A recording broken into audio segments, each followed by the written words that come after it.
Thank you very much. Today we are very pleased, very honored, to have as our keynote speaker, Brigadier General Joane Mathews. She's the Assistant Adjutant General for Readiness and Training in the Wisconsin Army National Guard. She holds a bachelor's degree in aviation administration, a master's degree in military management, and a master's degree in strategic studies from the Army War College. General Mathews received her ROTC commission in 1986. She served nearly 11 years on active duty in the U.S. and overseas as an instructor pilot, aircraft maintenance company commander, operations officer, and personnel officer. General Mathews participated in Operation Provide Comfort, where she flew numerous sorties in a no-fly zone over northern Iraq. She joined the Wisconsin Army National Guard in 1997. She was the first female commander of the 1st and 147th Aviation Battalion, then the first female brigade commander for the 64th Troop Command. In 2013, the first female chief of staff of the Wisconsin Army National Guard. In April 2016, she assumed her current duties as Assistant Adjutant General for Readiness and Training, becoming the first female Native American in the history of the National Guard to be promoted to General Officer. She lives here in her family, lives here with her family in Sun Prairie. General Mathews.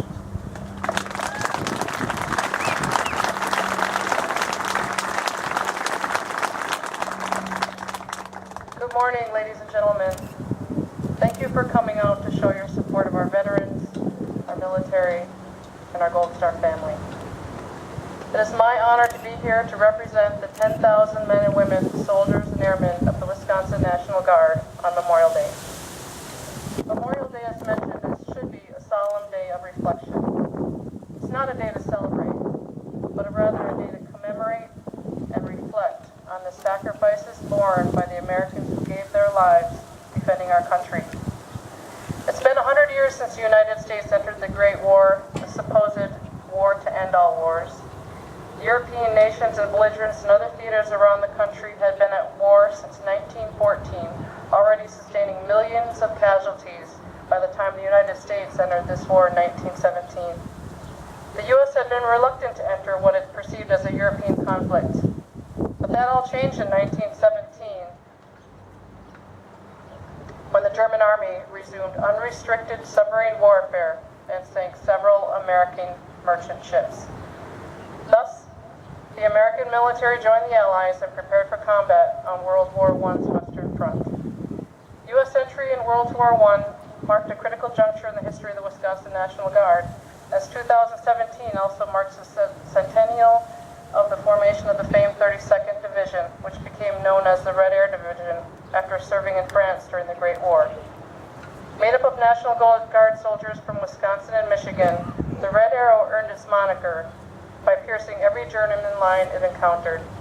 The 32nd's patch to this day, still worn by the men and women of the Wisconsin National Guard's 32nd Infantry Brigade Combat Team, symbolizes a red arrow piercing an enemy line on a battle map. And I hate to tell you out over there, but there's a captain in the back who's got the red arrow on his uniform. Thank you for serving with the 32nd. But the 32nd's well-earned accolades in the First World War did not come without significant cost. Over the course of the war, the 32nd suffered more than 13,000 casualties, more than 2,600 of whom were killed in action or died of wounds. So numerous were these losses that in certain years there was almost complete turnover of the officers within the span of a month.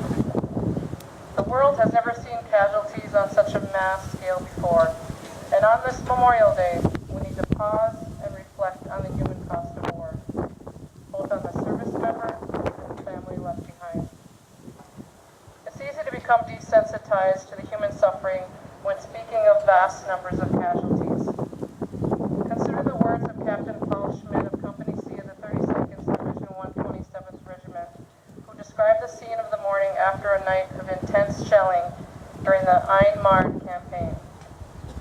It was a terrible sight which the following dawn unfolded to us. The was strewn with dead bodies. Men of the 2nd Battalion, grim evidence of the terrific fire which they had to face for several hours on the preceding day. The woods were also filled with German soldiers, dead, but war benumbs the senses, and sights of death lose their terror. This was only a forerunner of what we were to see later on.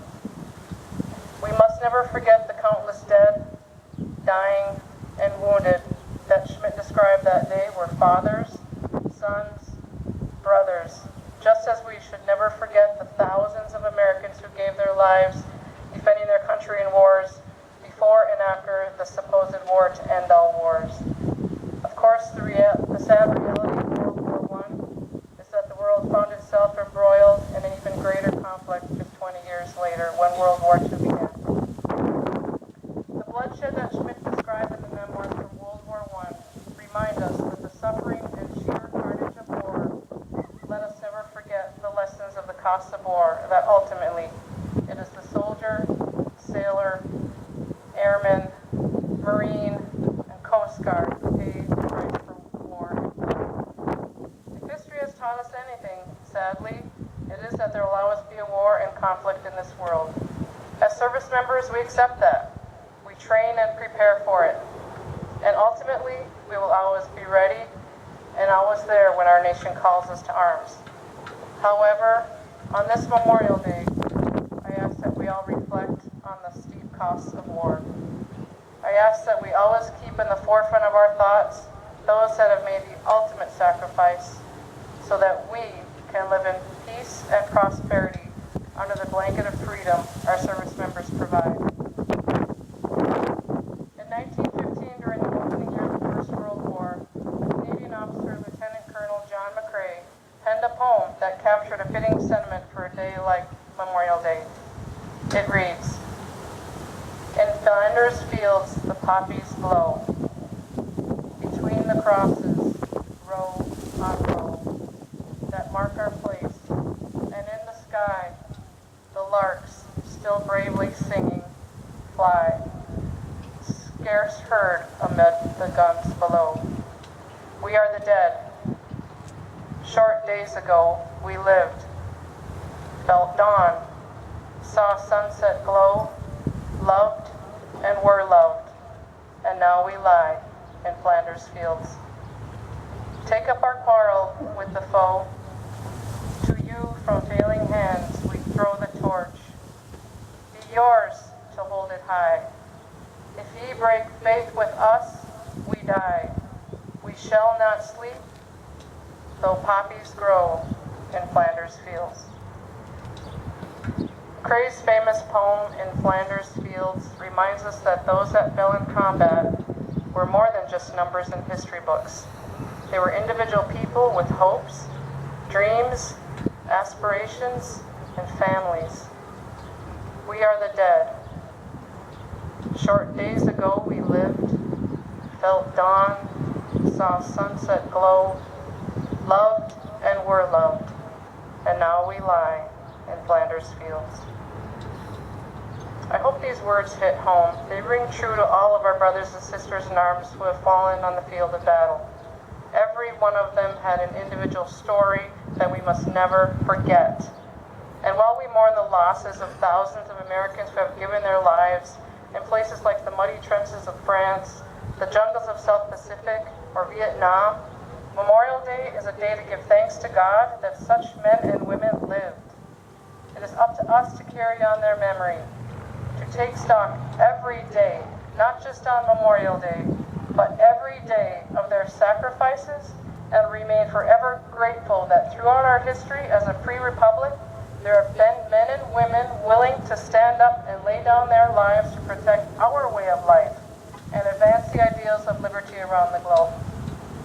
Ultimately, we owe our life, our security, our prosperity, and our freedoms to those brave men and women who put service before self, who recognize that they did in the service of their country would serve generations of Americans to come. These are truly extraordinary people that have the intestinal fortitude to wear the cloth of our nation's uniform. They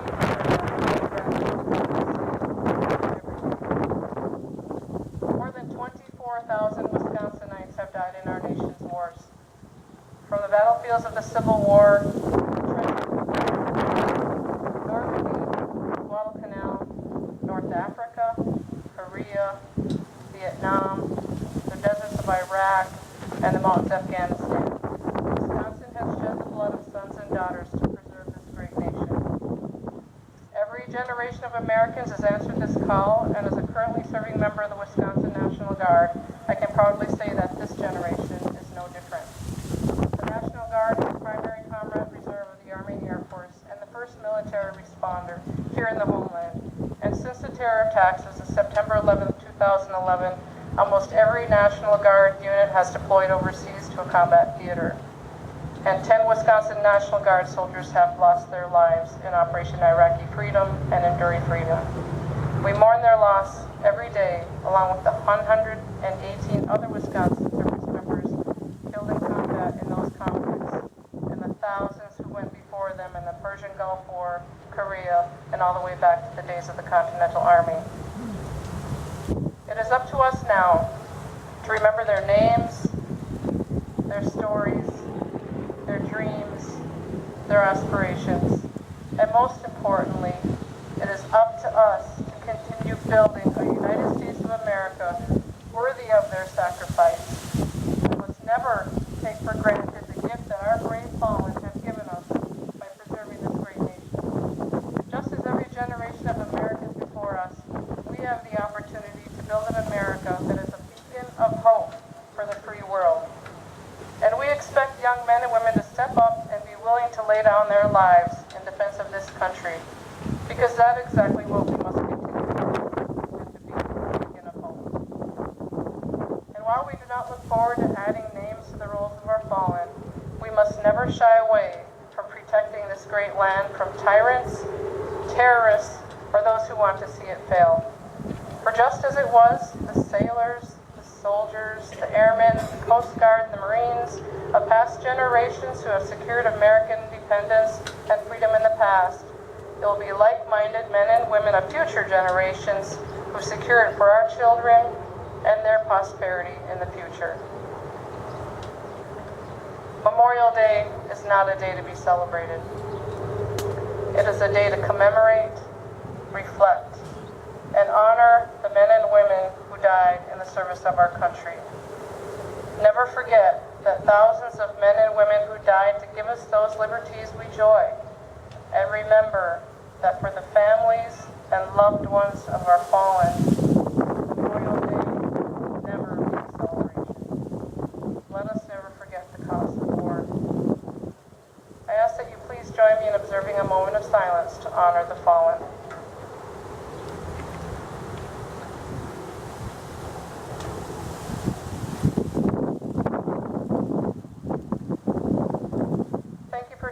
Time to honor this solemn day and for allowing me the honor to speak to you. May God continue to bless America.